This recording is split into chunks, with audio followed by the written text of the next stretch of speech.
ఇప్పుడు సహకారం ఉన్నదా? పార్టీ అందరి లీడర్ల సహకారం రేవంత్కి కనబడుతున్నదా? లేదు ఆయన ఇంకా ప్రజల మద్దతు కోరడానికి ఆయన పనుల ద్వారా ఆయన పనిచేసుకోవడం తప్ప వేరే అవకాశం లేదా? నేను అనుకుంటున్నా మనం పోతా ఉంటే వాళ్ళ మధ్యన మరింత బంధం బలపడుతుంది తప్పితే.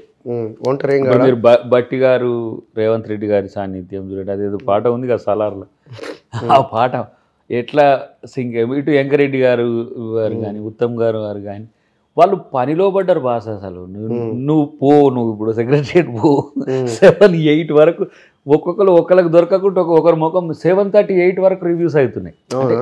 మీన్స్ ఏంది, ఒక పనిని ఏ విధంగా చేయాలనే విషయంలో కొంత సీనియారిటీ ఉన్న మంత్రులు కాబట్టి వాళ్ళు ఇటువైపు నూతనంగా క్యాబినెట్ ఉన్నా కూడా ఏది శాఖల మధ్యన ఏ విధమైన అంశాలు ఇవన్నీ కూడా సీరియస్గా రివ్యూ చేయడం ముఖ్యమంత్రి గారు ఇంటి నుంచి మొదలు పెడితే అక్కడి వరకు కూడా ఒక నిర్మాణాత్మకమైన ఆలోచనలతో పాటు భవిష్యత్తుకు మనం ఒక మార్పుతో కూడిన పరిపాలన అందించాలనే ఒక కొత్త శకం మనం చూస్తాం. డెఫినెట్గా ఈ 30 డేస్ను మనం జడ్జి చేయలేము, బట్ ఫీల్ గుడ్.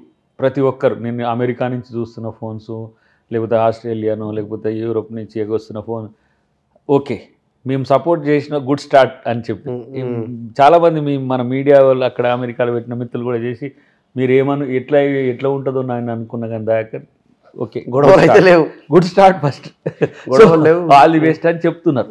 సో నేనేమంటున్నా, అలాంటివి ఉండడానికి అవకాశం చాలా తక్కువ ఉంటాయి. ఇంకా ఇప్పుడు ఎంపీ ఎలక్షన్స్తో కలిసి పనిచేసిన తర్వాత కలిసిపోయే తత్వం అంటే ప్రతి ఒక్కరు ముఖ్యమంత్రి కావాలని కోరుకున్న ఏదైతే కోరిక ఉంటుందో ఇప్పుడు అది రియాలిటీ అయిపోయి ఎవరి పాత్రలో వాళ్ళు ఒదిగిపోవడమే ఇప్పుడు చేయాల్సిందిగా. సో ఇంకా కొత్తగా వాళ్ళు ఏదో ఎవరు మన టీఆర్ఎస్ వాళ్ళు ఏదో ప్రయత్నాలు, ఆశలు, దింపుడు కదా ఆశ, ఇక పోతుందేమో చూద్దాం అని ఒక కోరిక ఉంటుంది. ఇంకోడు ఉన్నాడు మతకాల్లో అయితే అంటాడు, ఇంకోడు ఉంటాడు సంవత్సరం దాని తర్వాత వాళ్ళ కొట్లాట్లు ఎట్లుంటాయి మీరు చూడండి.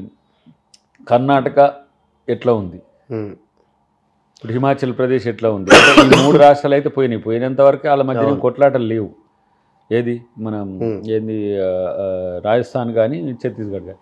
నేనేమంటున్నానంటే కాంగ్రెస్ పార్టీలో మరింత బలం పెరిగే నాయకత్వం, బలం పెంచే నాయకత్వం ఇంకా మనం చూస్తాం కానీ ఇంకా కలహాల కాపురాలు అనేవి తక్కువ నాకు తెలిసి. పవర్ వచ్చేంత వరకు కొట్లాడతారు, పవర్లో వాళ్ళ షేర్ తీసుకుంటారు, వాళ్ళ పనులు వాళ్ళు చేసుకుంటారు అని నేను అనుకుంటున్నాను.